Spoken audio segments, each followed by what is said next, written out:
Hello दोस्तों, स्वागत है आपका हमारे यूट्यूब चैनल याहू बाबा पे। ये हमारा जावास्क्रिप्ट कोर्स से रिलेटेड 57 ट्यूटोरियल है और इस कोर्स में आप स्ट्रिंग के मेथड सीखने वाले हैं। एक्चुअल में ये हमारा स्ट्रिंग मेथड्स का सेकंड पार्ट है।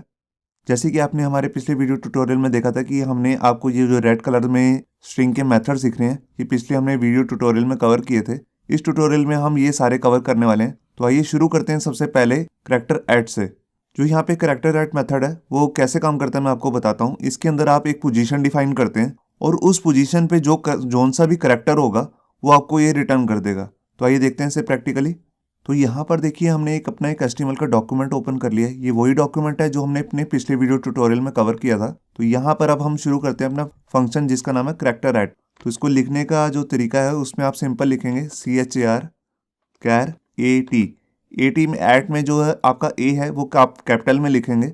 अब मैं इसके अंदर आके सबसे पहले अपना एक कोई पोजीशन डिफाइन कर देता हूँ। देखिए जैसे मैंने कहा कि थर्ड पोजीशन पे जो भी करैक्टर है वो मुझे रिटर्न कर दे। मैंने फाइल को सेव किया और देखिए यहाँ पर आ गया ए क्यों आया, या आप यहाँ से स्टार्ट कीजिए। 0 पे जे है, 1 पे ए है, फिर 2 पे वी है और मतलब कि जो आपका थर्ड पोर्शन है मतलब कि जो आपने सर्च किया उस पे ए आ रहा है तो ए रिटर्न हो गया।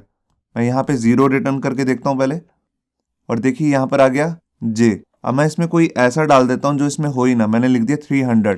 तो देखिए यहाँ कुछ भी रिटर्न नहीं हुआ। इसका मतलब जोन सी पोजीशन पे कोई करैक्टर होगा उसको तो रिटर्न कर देगा, वरना ये कुछ भी रिटर्न नहीं करेगा।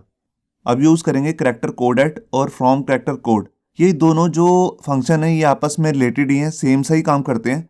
ये आपको रिटर्न करते हैं या तो स्काई कोड या आप इनको स्काई कोड देंगे और ये आपको उसके लिए कोई करैक्टर रिटर्न कर देंगे। तो आइए पहले समझते हैं स्काई कोड क्या होता है। यहाँ पर देखिए हमारे पास एक टेबल है। ये एक स्काई कोड का टेबल है, मतलब कि हमारे कीबोर्ड में जितने भी करैक्टर होते हैं उस पे एक यूनिकोड होता है जिसको हम स्काई कोड कहते हैं। आप गूगल पे जाके ये सर्च भी कर सकते हैं स्काई टेबल करके, तो आपको कुछ टेबल दे देगा रिटर्न में। जैसे ये हमारे सामने एक टेबल है, मैंने ये नेट से उठाई है एक इमेज। तो देखिए यहाँ पर जितने भी हमारे कीबोर्ड में साइंस होते हैं, चाहे 0 से 9 तक काउंटिंग है, अलग अलग जितने भी करैक्टर हैं, ग्रेटर देन का साइन, ABCD, उन सब के लिए एक करैक्टर कोड होता है। तो यहाँ पर देखिए जो हमारा ए है उसके लिए यहाँ पर जो स्काई कोड होगा मतलब कि यूनिकोड उसको हम कहेंगे 65। बी पे होता है 66। ऐसे ही ये जेड तक होता है और जेड का होता है 90। ये होते हैं कैपिटल लेटर के। और अगर हम स्मॉलर की देखें यहाँ पर आप देखिए यहाँ पर छोटे ए के लिए होगा 97, स्मॉल बी के लिए होगा 98, ऐसे ही जेड तक होगा 122। और जितने भी और भी हमारे कीबोर्ड में जितने भी करैक्टर हैं उन सब के लिए अलग अलग स्काई कोड यहाँ दिए हुए हैं। आपको दिख रहे हैं जो ये डेसिमल वाला कॉलम है इसी में ही आपको दिख रहे हैं जो हमारे स्काई कोड जो रिटर्न करेगा फ्रॉम करैक्टर कोड। तो आइए देखते हैं इसे प्रैक्टिकली। अब यहाँ पे देखिए हम अपना फंक्शन यूज करते हैं जिसका नाम है करैक्टर कोड एट। तो उसके लिए आप लिखेंगे CHAR और कोड के लिए C बड़ा लिखेंगे और एट। यहाँ पे आप इंडेक्स देंगे। अब देखिए मैंने दिया जैसे यहाँ पे 1 इंडेक्स। अब 1 इंडेक्स पे यहाँ पे क्या है, देखिए यहाँ पे J है और यहाँ पे A है और वो भी स्मॉल लेटर में।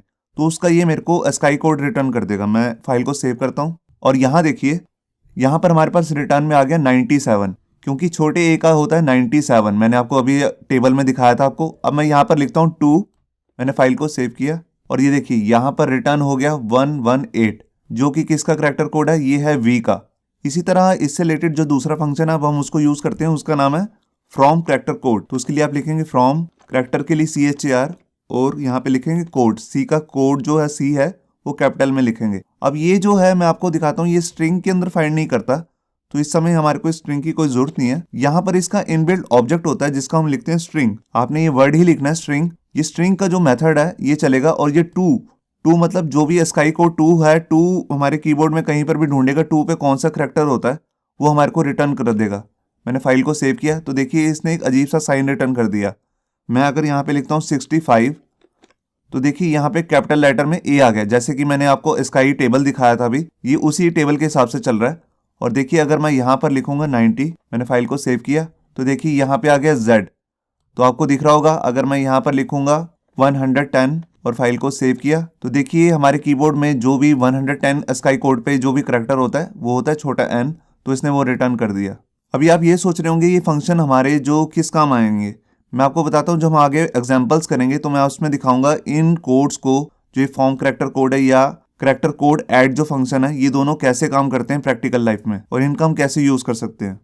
अभी आपने देखा कि हमने कैसे यूज किया character code add on from character code function. अब मैं आपको दिखाऊंगा कॉनकैट फंक्शन। कॉनकैट फंक्शन क्या करता है, ये आपका एक या एक से ज़्यादा स्ट्रिंग्स को कॉनकैट करने के काम आता है। ये काम आप इस फंक्शन के बिना भी कर सकते हैं, मगर ये फंक्शन सिर्फ बना ही इसके लिए कि आप दो स्ट्रिंग को या दो से ज़्यादा स्ट्रिंग्स को कॉनकैट कर सकें। कॉनकैट मतलब मर्ज कर सकें। तो ये देखते हैं इसे प्रैक्टिकली।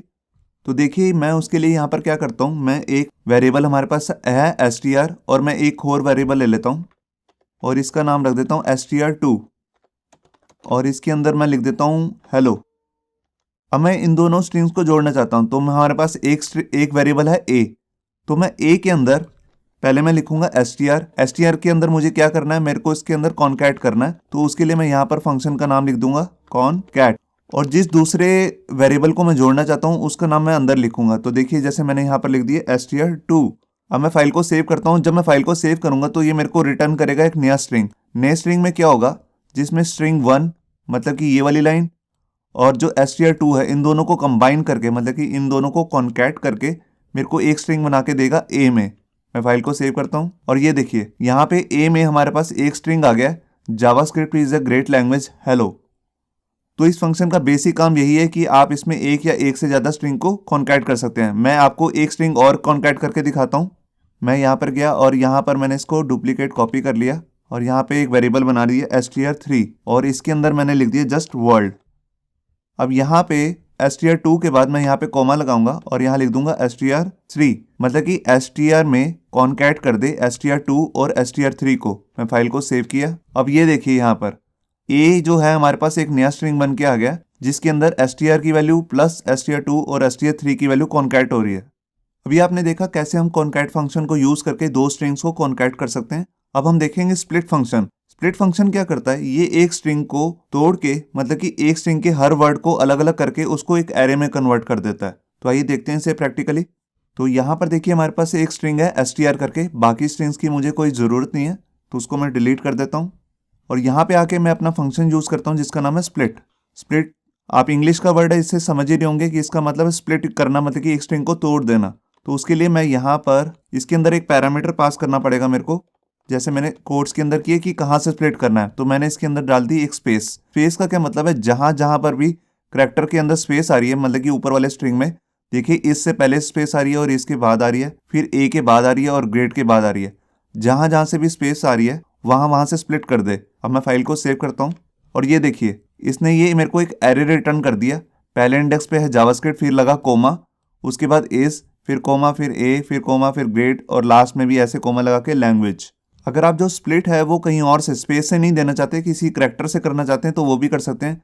देखिए मैं चाहता हूँ कि जहाँ जहाँ आई आ रहा है वहाँ से स्प्लिट हो जाए। तो देखिए मैंने इसके अंदर स्प्लिट फंक्शन के अंदर यहाँ पे आई पास कर दिया और फाइल को सेव किया। तो ये देखिए आर के बाद आई आ रहा था तो वहाँ से स्प्लिट हो गया और इसके बाद यहाँ पे इससे पहले आई का यूज हो रहा था वहाँ से भी स्प्लिट हो गया। तो हमारे पास यहाँ पे एरे के अंदर 3 वैल्यूज आ गई हैं, आप देख रहे हैं यहाँ पर। तो यही काम होता है स्प्लिट का। अब हम देखेंगे यहाँ पे अपना स्ट्रिंग का रिपीट फंक्शन। रिपीट फंक्शन क्या करता है, जिस भी स्ट्रिंग को आप इसमें रिपीट कर दोगे, मैं रिपीट मतलब जितनी मर्जी टाइम्स आप इसमें दे दोगे, जैसे 3 टाइम्स, तो वो सेम स्ट्रिंग को 3 बार रिपीट करके आपको प्रिंट करके दे देगा। तो आइए देखते हैं इसे प्रैक्टिकली। तो यहाँ पर देखिए हमारे पास एक स्ट्रिंग आ रहा है। मैं यहाँ पर अपना फंक्शन यूज करता हूँ जिसका नाम है रिपीट। मेरे को जिस स्ट्रिंग को रिपीट करना है उसको मैं यहाँ पे लेफ्ट साइड में लिखूंगा डॉट लगा के रिपीट, और रिपीट के अंदर यहाँ पे मैं एज ए नंबर कोई पैरामीटर पास करूंगा। तो देखिए जैसे मैंने इसमें पास कर दिया 2 और मैंने फाइल को सेव किया तो देखिए हमारा जो ऊपर वाला स्ट्रिंग है वो 2 बार रिपीट हो गया। फर्स्ट टाइम यहाँ से लेकर यहाँ तक है, उसके बाद सेकेंड टाइम यहाँ से लेकर यहाँ तक। मैं जितनी मर्जी बार चाहूँ उतना रिपीट कर सकता हूँ। तो देखिए मैंने इसको 5 लिखा और इसको फाइल को सेव किया तो देखिए ये स्ट्रिंग मेरा 5 बार रिपीट हो चुका है। तो ये इस रिपीट फंक्शन का काम होता है।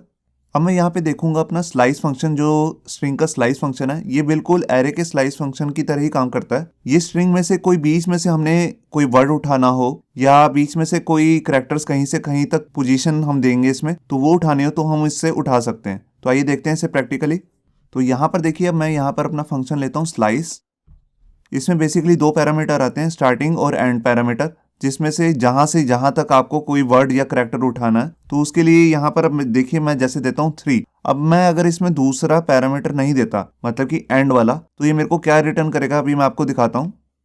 ये देखिए ये हमारा जो थर्ड वाला पोजीशन पे हमारा करैक्टर था वहां से लेकर इसने जितना भी स्ट्रिंग था हमारे पास वो सारा का सारा यहाँ पर रिटर्न कर दिया। आप देख रहे हैं, अगर मैं यहाँ पर 2 पैरामीटर पास कर दूं, 3 और मैंने 10 पास कर दिया। 10 मतलब जो 10 करेक्टर पे पोजीशन पे जो हमारे पास करेक्टर है वहां तक का सारा वर्ड हमारे को निकाल के दे दे। मैंने फाइल को सेव किया और ये देखिए, आप देख रहे हैं कि इसने कैसे हमारे को कहां से कहां तक का रिटर्न कर दिया। अगर मैं इसमें 0 पास करूंगा तो ये हमारे को सब कुछ रिटर्न कर देगा, ये देखिए।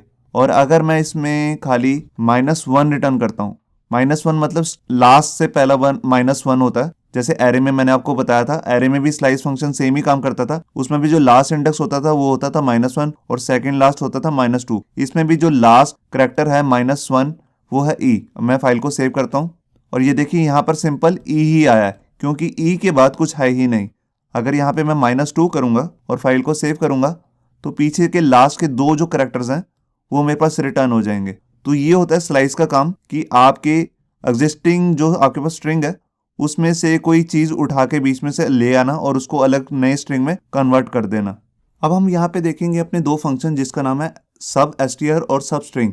ये दोनों फंक्शन भी स्लाइस, हमारे जो पिछला फंक्शन था स्लाइस, उसी की तरह काम करते हैं, मगर इन दोनों में हल्का सा एक डिफरेंस है। आइए देखते हैं उसको प्रैक्टिकली।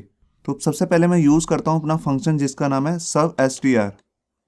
यहां आके देखिए, मैं अगर सिंपल एक ही पैरामीटर देता हूं, सिंपल मैंने दिया जैसे 2, तो ये क्या करेगा, जो 2 पोजीशन से हमारा जो करेक्टर शुरू हो रहा है वहां से लेकर पूरा का पूरा स्ट्रिंग रिटर्न कर देगा। मैंने फाइल को सेव किया और ये देखिए यहाँ VA से लेकर पूरा एंड तक रिटर्न कर दिया। ये बिल्कुल स्लाइस की तरह ही काम कर रहा है। अब देखिए यहाँ पर अगर मैंने दे दिया 5, यहाँ देखिए 2 पे जो हमारे पास है यहाँ पे V है, यहाँ से इसने स्टार्टिंग किया, उसके बाद जितने 5 करेक्टर थे वो रिटर्न कर देगा हमारे को। ये देखिए 1 2 3 4 5, R तक 5 आ रहे हैं, तो देखिए इसने R तक हमारे को रिटर्न कर दिया। अगर देखिए यहाँ से मैं लिखता हूँ 3, मैंने फाइल को सेव किया, तो देखिए यहाँ पर जो थर्ड पे हमारे पास वो है हमारे पास A। अब यहाँ से अगर 5 करेक्टर देखें, 1 2 3 4 5, इसका मतलब जब हम यहाँ पर 2 पैरामीटर देंगे, पहला वाला पैरामीटर था तो है कि कहाँ से स्टार्टिंग करनी है, फिर वहां से ये देखेगा कि मेरे को कितने करेक्टर उठाने हैं, मतलब कि उसके बाद जितने करेक्टर आ रहे हैं, जैसे 5 लिखा है हमने, तो उसके बाद जितने 5 करेक्टर आ रहे होंगे उन सबको ये उठाकर एक नया स्ट्रिंग बना देगा। जैसे हमारा यहाँ एक नया स्ट्रिंग बन रहा है A, और उसको हमने यहाँ पे प्रिंट करा दिया। अब हम स्ट्रिंग का दूसरा फंक्शन यूज करते हैं जिसका नाम है सब स्ट्रिंग। ये काफी हद तक स्लाइस की तरह ही काम करता है। देखिए मैं आपको दिखाता हूँ, मैंने यहाँ पर फाइल को सेव किया और यहाँ पर आ गया मेरे पास AS। अब AS इसने कैसे बनाया मैं आपको दिखाता हूँ। 0 1 2 3, ये देखिए 3 पे पोजीशन पे A आ रहा है हमारे पास, 4 पे ये आ रहा है। ये जो 5th पोजीशन पे आ रहा होगा उसको काउंट नहीं करेगा, मतलब कि 5th तक जाना है, 5th को काउंट नहीं करके देगा हमारे को रिटर्न, 3 और 4 को हमारे को रिटर्न कर देगा।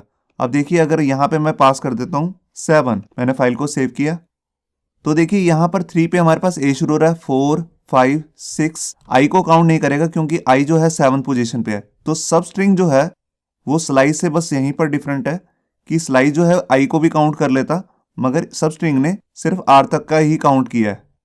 अब हमारे पास यहाँ पे लास्ट के 2 स्ट्रिंग के फंक्शंस बचे हैं जिसका नाम है टू स्ट्रिंग और वैल्यू ऑफ।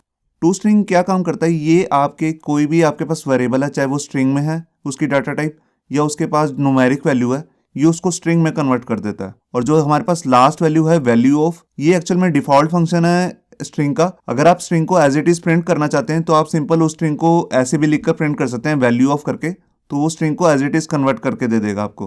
तो आइए देखते हैं इसे प्रैक्टिकली। तो यहाँ पर देखिए हमारे पास जैसे एक स्ट्रिंग है, मैं इसको तो हटा देता हूँ क्योंकि अगर मैं यहाँ पर इसको यूज करके दिखाऊंगा टू स्ट्रिंग के साथ तो कोई फर्क नहीं पड़ेगा।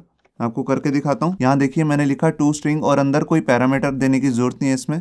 मैंने फाइल को सेव किया तो देखिए इसने मेरे को as it is string return कर दिया। तो इसमें हमारे को पता नहीं लगा कि एक्चुअली इसमें करता क्या है। तो यहाँ पर मैं एक नया वेरिएबल ले लेता हूँ और इसको कह देता हूँ जैसे str, और इसमें जो वैल्यू है वो मैं न्यूमेरिक डाल देता हूँ। देखिए जैसे मैंने इसमें लिख दिया 50। अब आपको पता है जो 50 है वो कोई स्ट्रिंग नहीं है, मगर ये फंक्शन क्या करेगा, ये इसको स्ट्रिंग में कन्वर्ट कर देगा। अभी मैं इसको प्रिंट करूंगा तो ये 50 रिटर्न कर रहा है। अब इसका मेरे को एक टेस्ट लेना पड़ेगा, तो उसके लिए मैं यहाँ क्या करता हूँ, यहाँ पर मैं a+20 कर देता हूँ और मैंने फाइल को सेव किया। तो देखिए इसने यहाँ पर लिख दिया 50-20, ना कि उन दोनों का एडिशन किया। ऐसा क्यों किया, क्योंकि जहाँ जो 50 है वो एक स्ट्रिंग है। अगर देखिए यहाँ पर मैं वेरिएबल a वाली जो लाइन है मैं उसको कमेंट कर देता हूँ और यहाँ पर मैं सीधा str लिख देता हूँ और मैं फाइल को सेव करता हूँ। तो देखिए यहाँ पर मेरे पास आ रहा है 70, क्योंकि इस समय ये एक न्यूमेरिक वैल्यू है। अगर मैं इसको टू स्ट्रिंग से स्ट्रिंग में कन्वर्ट कर देता हूँ और फाइल को सेव करता हूँ। एक सेकंड, यहाँ पर भी ए करना है मेरे को। अब मैं फाइल को सेव करता हूँ तो देखिए यहाँ पर इसने मेरे को रिटर्न कर दिया 5020, क्योंकि इस समय जो हमारे पास ए में वैल्यू आ रही है स्ट्रिंग की वो है एक स्ट्रिंग। अब मैं आपको दूसरा फंक्शन दिखाता हूँ जो लास्ट फंक्शन है हमारे स्ट्रिंग मेथड्स का, जिसका नाम है वैल्यू ऑफ।